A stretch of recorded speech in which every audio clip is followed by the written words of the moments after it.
You were talking a little bit there about checking or whatever. What are the different kind of faces of OCD? Like, are there types, basically? I guess in the literature, there would be groupings that you would commonly think of, but I think as many as we could list, there would be three times as many more that people experience that we wouldn't have time to name. But often it might be around fears of contamination or fears of harm, fears of needing reassurance. It could be sometimes what we would think of is labeled as pure O, but where it's more of an obsessive thought that doesn't necessarily have a visible behavior. So that Yeah. might be counting or internal checking or memory, going back over something and kind of needing to sequence something. So to the outside world, the repetitive behavior might be invisible largely. It might be connected to religious or moral thoughts of harm coming to Mm. people that you care about, or a real fear that you might do harm to someone that you care about. And I think what's really important to highlight is that does not mean the person is thinking of doing those things or planning to do those things.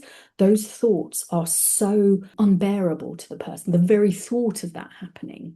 And I think the key is that OCD can kind of attach itself to almost anything, like Mhm. politics, religion, wellness, spirituality, even conspiracy theories. And it's this endless search and trapped in this kind of research pattern finding Mhm. to eliminate uncertainty in that area. And like, Mhm. I think if you think about kind of spiritual OCD or conspiracy theory type OCD, it can kind of lead to this sort of, I think what we really refer to as like magical thinking or thought to action fusion, where it's like signs, omens, synchronicity, karma. It starts to, merge with our sense of, okay, we need to produce some kind of compulsion to like lessen this. And I Mm. think, like where magical thinking is a little bit more like if I think about a car crash that might happen, or if I don't perform my ritual, something terrible will follow. If I wear the wrong shirt, my family could be harmed. Whereas thought action fusion is a little bit more like thinking something bad